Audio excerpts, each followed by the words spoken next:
In this week's show, you hear from Karen Carney, the treasurer at Stanford University. Karen and the team won the AFP 2025 Pinnacle Award, and I was there to see her at the conference. And I'm thrilled to say she now joins us on our podcast. Well, have a quick listen, just a little snippet from the episode.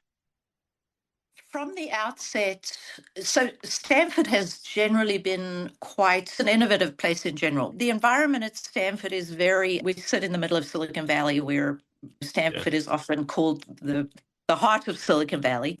So there is a lot of innovation that happens at the university. Treasury, though, was on the capital markets side, we were fine. But I think on the cash management side, it had been run out of a dark room in the controller's office for quite a long time. So the treasurer prior to me, there'd been a reorg. They brought capital markets, cash management and operations and merchant services together. But from early on, when I came on board, we, with my new team, really set our North Star as streamlining and automating.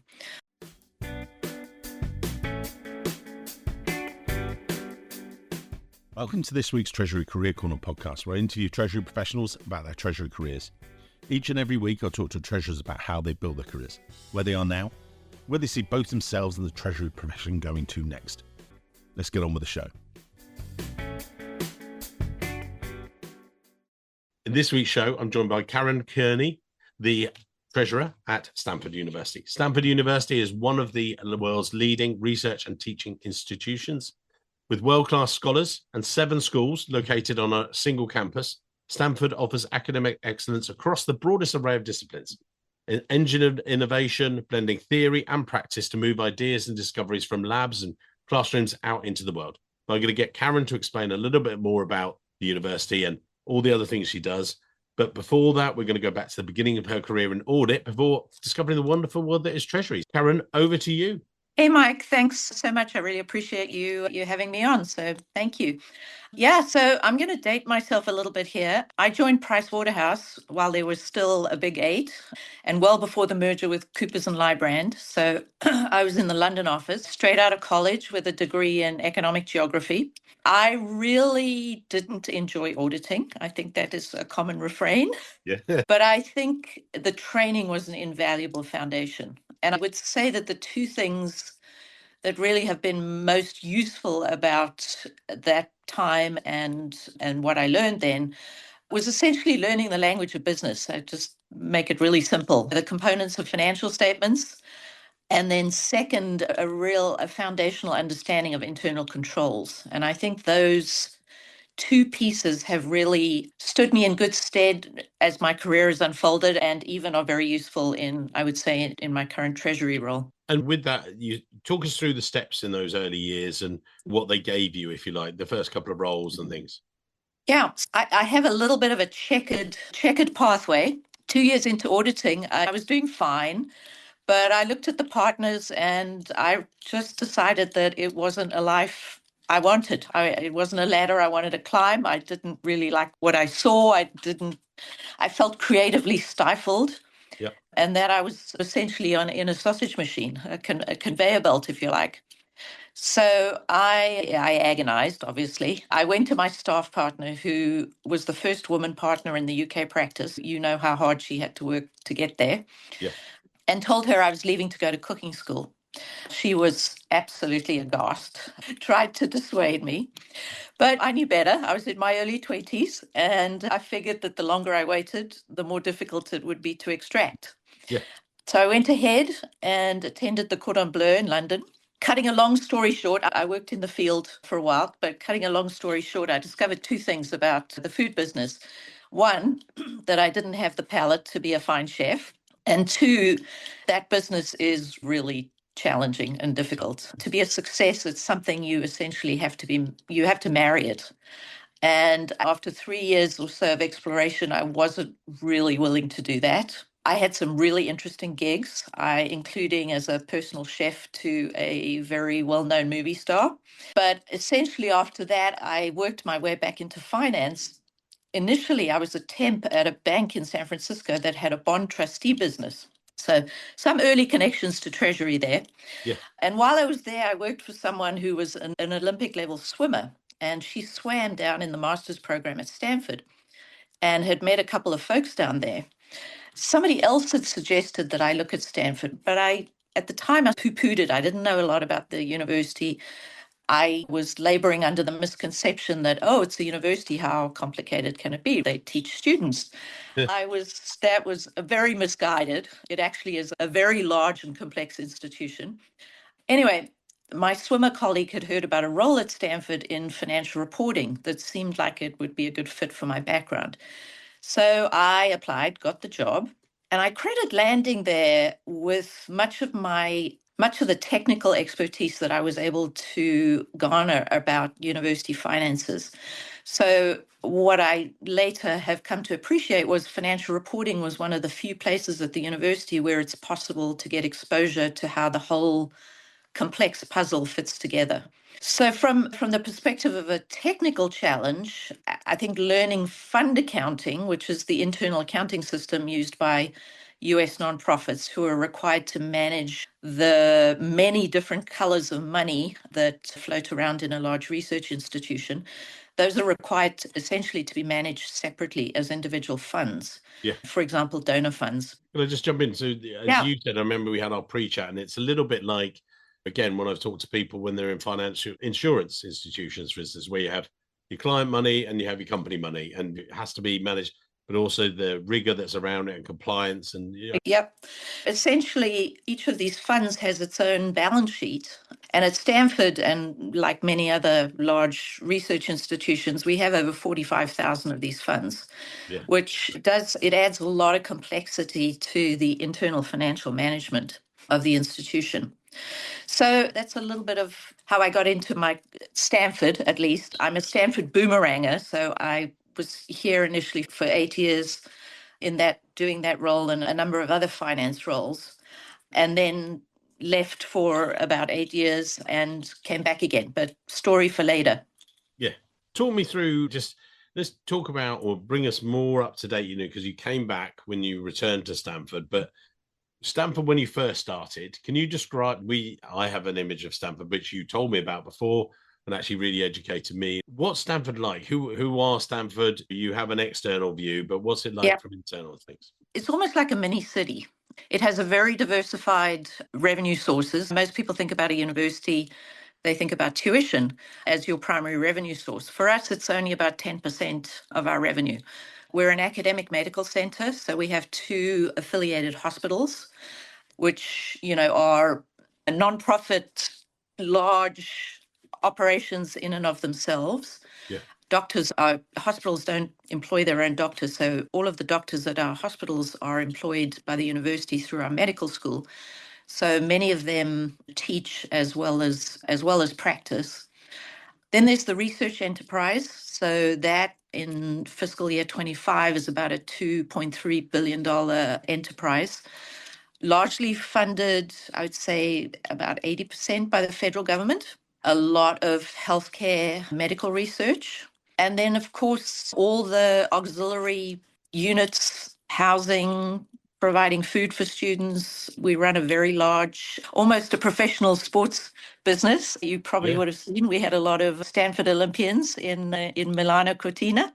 So we have 36 varsity sports. And then all of you mentioned earlier in your intro, we're located in Silicon Valley on 8,200 acres. It's a very large, the physical plant is quite large. Yeah. So it's certainly enough to keep anyone out of trouble. I was going to say, despite the title, it's a large, massive corporate.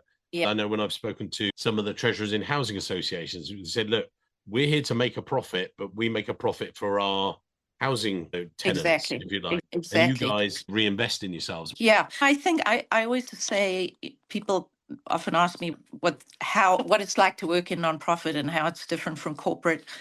And I think for me, the most focusing element is there is no bottom line. So faculty members in a university like ours are individual rainmakers. They're individual CEOs of their own businesses, essentially.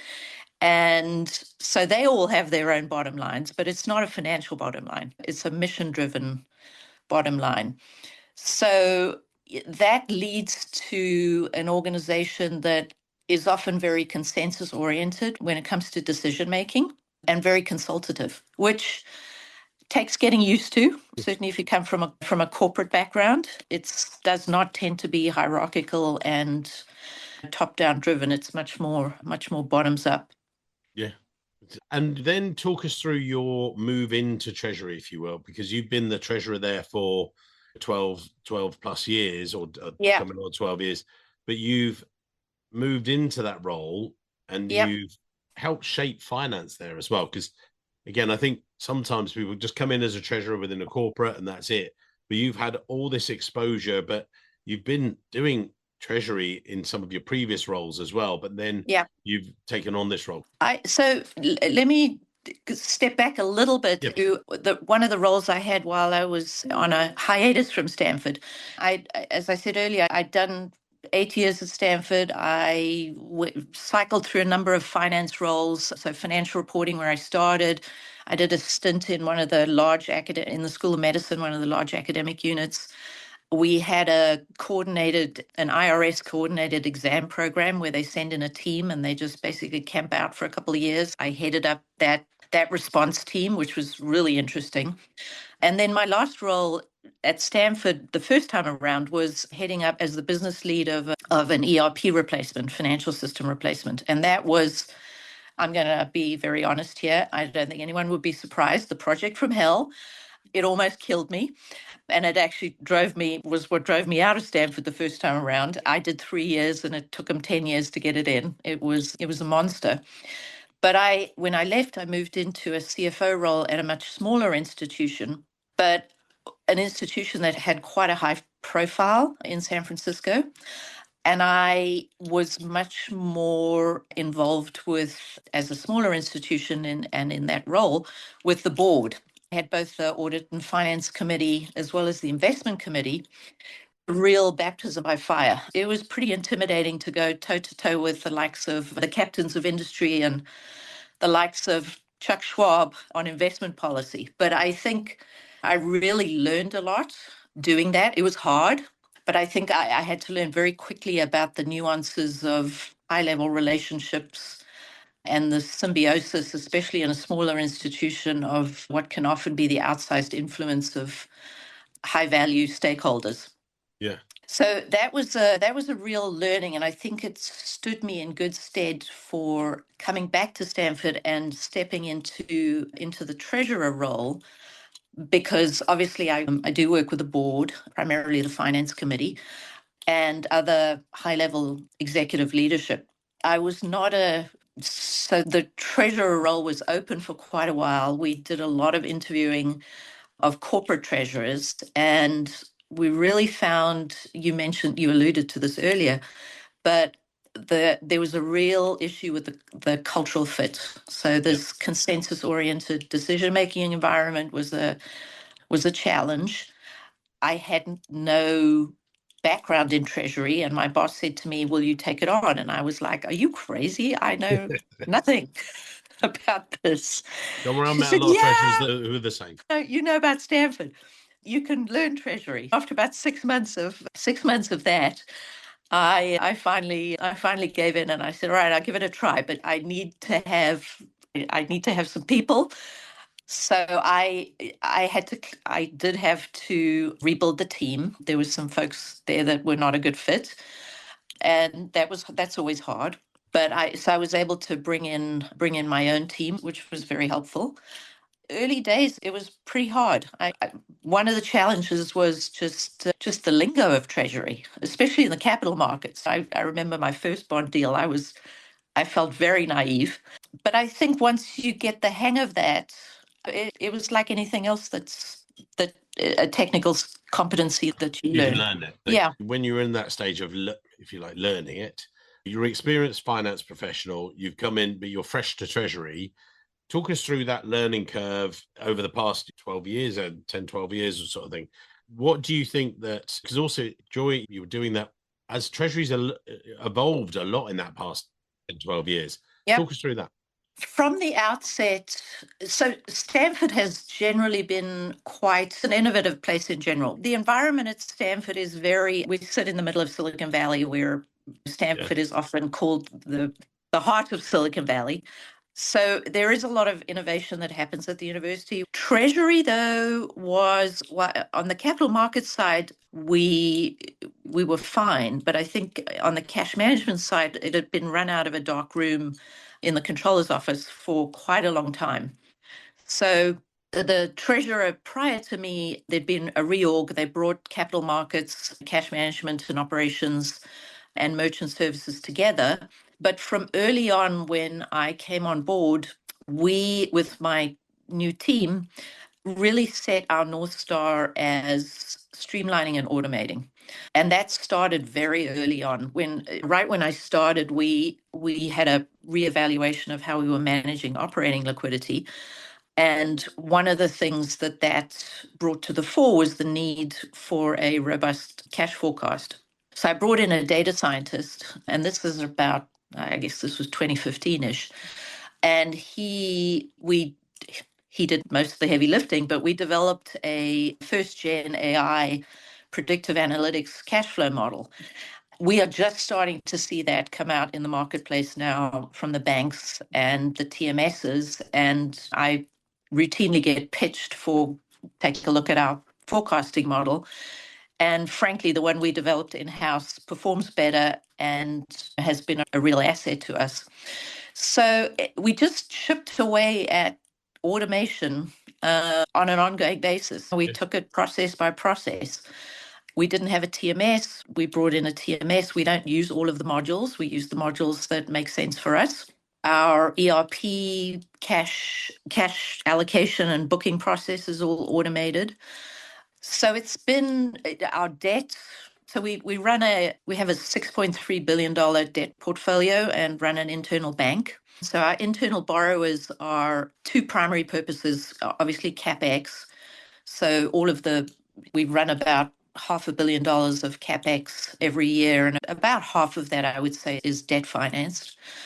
And then the other big need in the debt space is we run a mortgage program. We're located in a very high cost of living area. So to attract the best faculty and students, we have to provide housing support. Right. So we run a pretty large debt financed mortgage program that's part of our internal bank, and have also early on automated all of that. So our internal loans, our amortization, our allocations, but there's a lot of regulation around how you can use tax-exempt financing, which we do issue. So we have both taxable and tax-exempt, but a lot of both state and federal regulation around compliance for tax-exempt debt, so managing all of that compliance.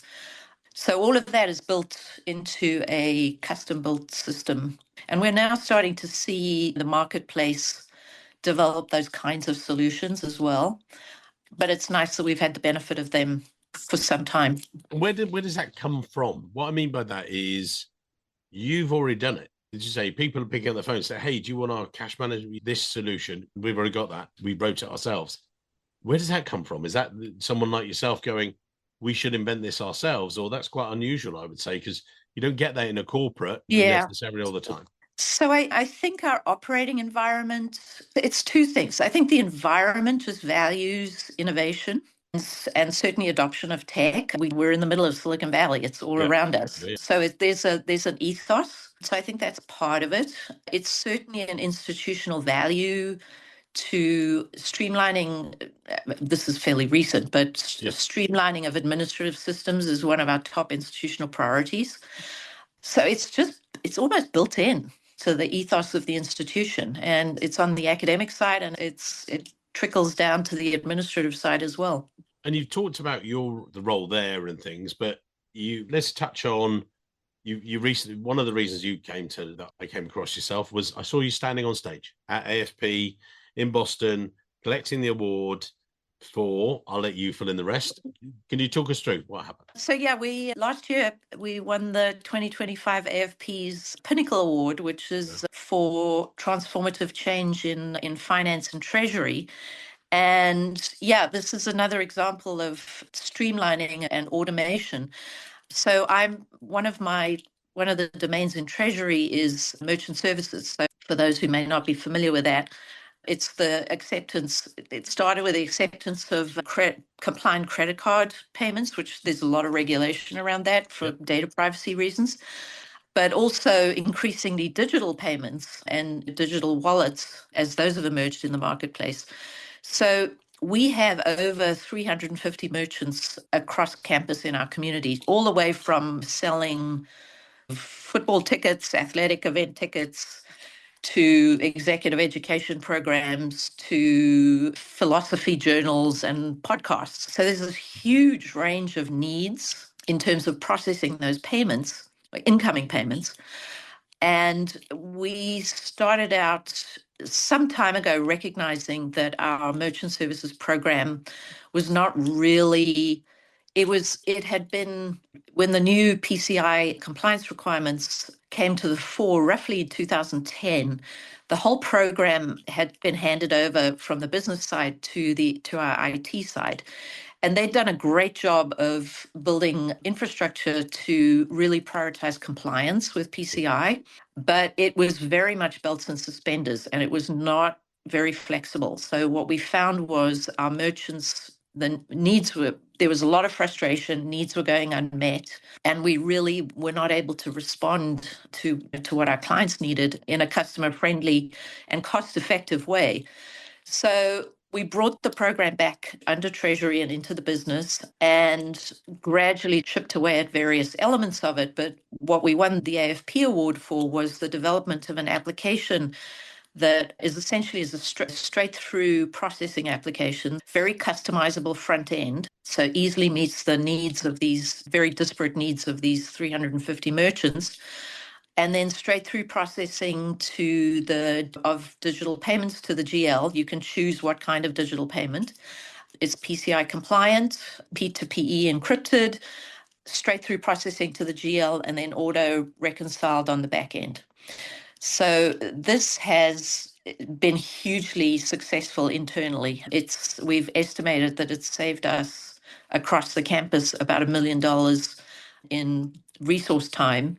So we decided to license it and have done that. And I'm hopeful that it will bring utility to other potential users. And why is it so successful? What's it come from? Or you've talked about the use case of it and why you're using it, but why is it so much better?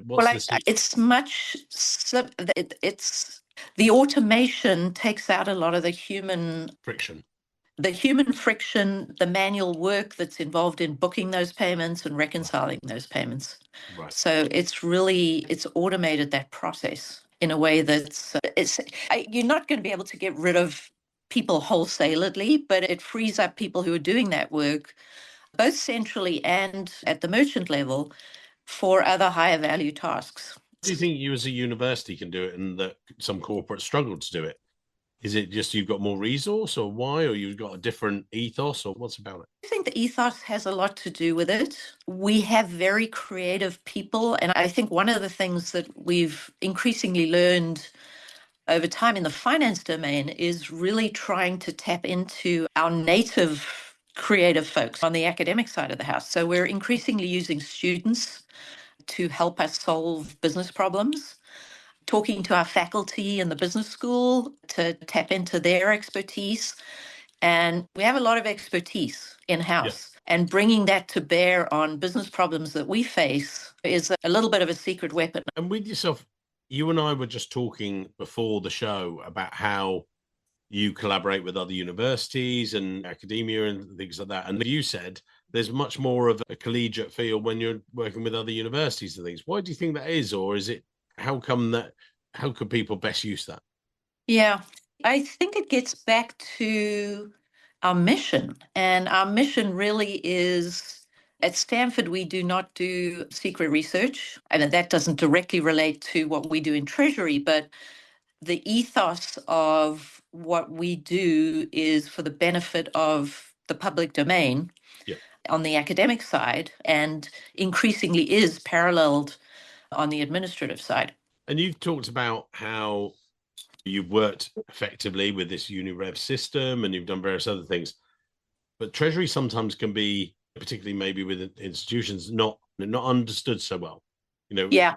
I get it. I get the question, less so now, but so you do Treasury. So do you work for the government? You're like, no, that's not what we do. With yourself, how have you worked to raise the profile? Obviously, winning the Pinnacle Award, that's one way, but other ways that you've perhaps worked to raise the profile of Treasury and understanding? Are there any tips that you've got for other people listening? Yeah, that's a really great question, Mike. We face that too. I actually was recently in a leadership program at Stanford, and I was at dinner sitting next to a senior academic leader, and we were chatting, and she said, "What do you do?" I said, "I'm the treasurer." "Oh, I didn't know we had a treasurer. What does Treasury do?" And there's this sense, at least in academia, that if you have budget, you just spend. And nobody thinks about who's minding the cash to make sure that you can meet payroll or that you can pay those vendors that you're engaging with. I'm not sure that we've entirely solved that globally. What I would say is we strive really hard to be good partners, to be seen as advisors, and have our clients come and our co-service providers come to us for advice. You talked about building and leading your Treasury team earlier in the show and things, but it's more as we future face, if you like. What skills do you think are mattering, that are coming to the fore, matter more than they did perhaps earlier in yours and my career? I think the treasurers I was talking to 30 years ago and what they were doing, your roles have massively evolved and changed in a good way. But what do you see as now future fit or future skill set?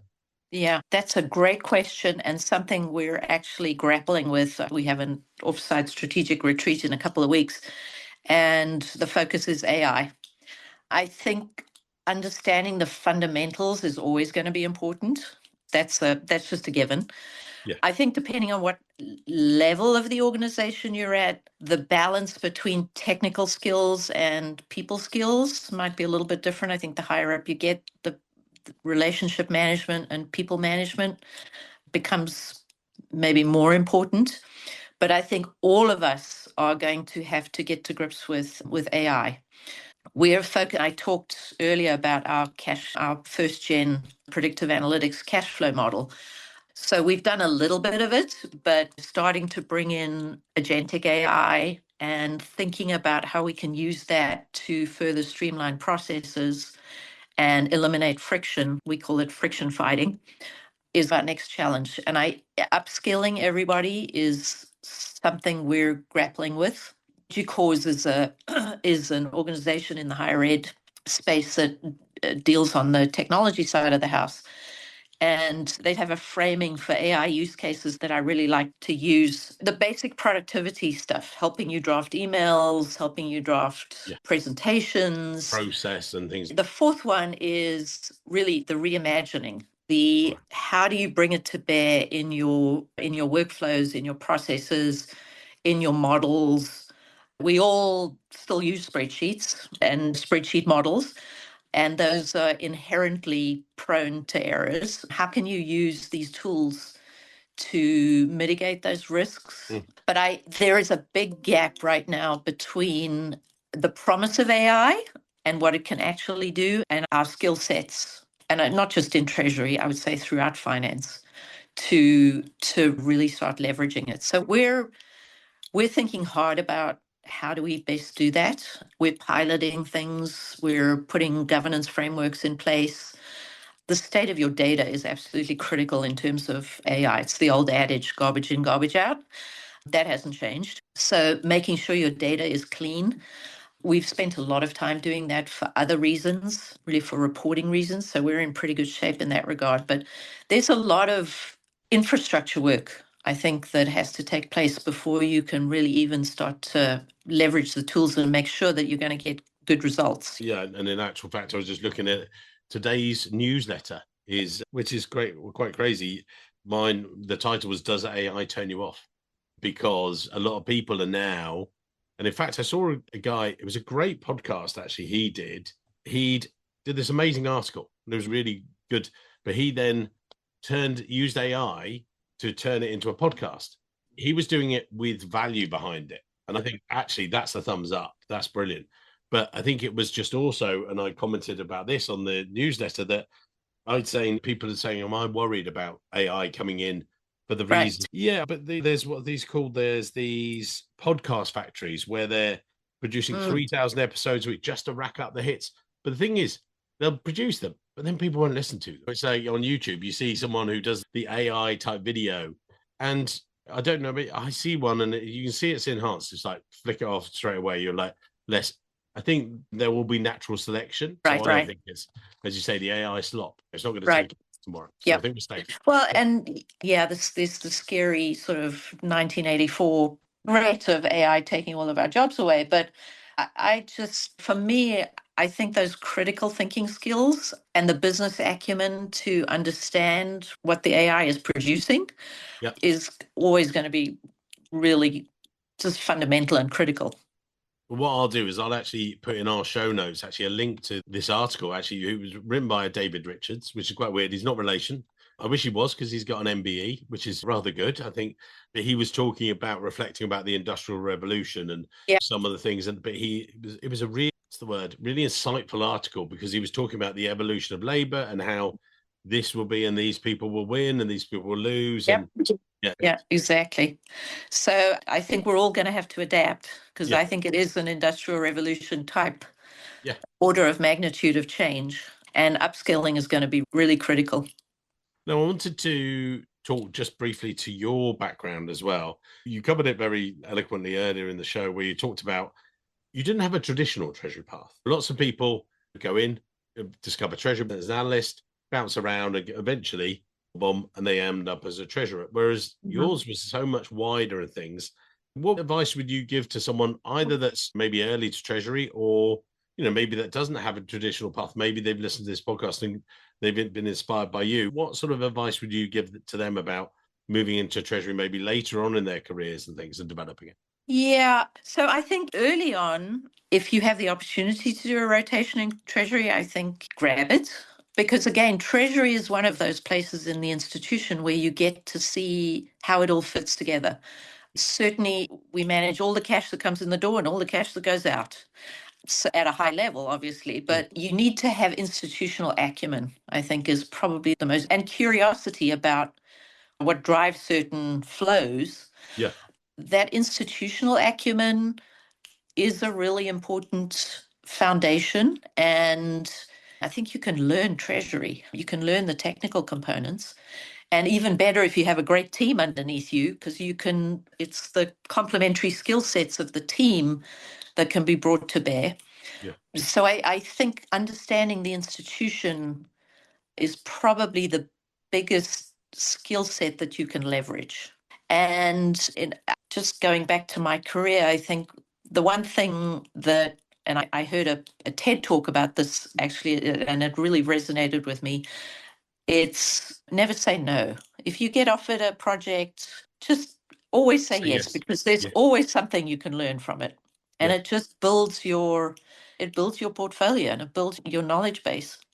And would you say that mindset or capability, you've embraced that about never saying no, has made the biggest difference to your career progression? That you just talked about it, that you didn't know about treasury, but right, here's a treasurer job. You went, yes, okay, what's treasury? Is that what? I think openness to learning, and there's a certain degree of humility that's required, because it can be challenging and you can feel like an idiot. Once you get over yourself, you just buckle down and figure it out and learn it. And so I think being open. And if you reflect back over the timeline of your career, you've had all these different experiences and the variety was amazing. Any advice, any looking back, and any notes you'd pass yourself to say? Yeah, good question. I've really enjoyed the experiences I've had. I think I would have finished my chartered accountant articles. Right. I probably would have been able to move faster having done that. So we're going to put your LinkedIn details in the show notes, and how we wrap up the show every week is advice for the more junior members, if they're listeners, more senior staff, some of the takeaways. What advice would you give to people out there? You've given some great nuggets all the way through, but how would you bring it together? I think treasury, you hear this a lot, but I think it's true. I think treasury is increasingly getting a seat at the table. And I find this often. Folks are looking around for an answer to a question or a solution. And it's, oh, where is that? Where does that live? Who knows about it? And it's in Treasury. So I think increasingly we're being looked at as critical strategic partners. It's definitely true at Stanford. We pride ourselves on, certainly in the capital markets space, we contribute to the strategic health of the institution by keeping our borrowing rates low and ensuring predictability in terms of being able to budget CapEx borrowing rates. So I think there's a strategic advantage in a well-run Treasury, and Treasury can be very critical strategic partners to the rest of the institution. Great final words. I'm going to leave it there. Thank you very much, Karen. It's been lovely to talk to you, and looking forward to meeting you in real life one day soon. A pleasure. Thanks so much, Mike. Enjoyed talking with you. Thank you. Thanks. Bye-bye. Bye. Before we head off, one quick thing. We've just released our latest Treasury salary survey. Most people take part for one reason. They want to find out if they're underpaid. Fair enough. That's what it's there for. Now, with over 1,700 Treasury professionals already in the data set, spanning right the way across the UK, the US, and Europe, we can give you a pretty accurate. But here's the bit most people don't expect. It's not just about the salary, because when you dig into the data, as we do each and every time in our survey, the number one reason people are unhappy in their roles isn't pay. It's lack of regression, not bonus, not benefits, regression in their actual roles. That tells you a lot about where the market really is right now. So if you're listening to this, they're thinking, am I being paid fairly? What does someone like me earn in the market? What are the averages? What are the ranges? And actually, what's next for me? You can head to treasurysalary.com or go to the Treasury Recruitment website, look for the salary survey, take part. 3 minutes later, maximum. If you've done it before, it only takes 30 seconds. But you can benchmark your salary, get a clearer picture of where you stand.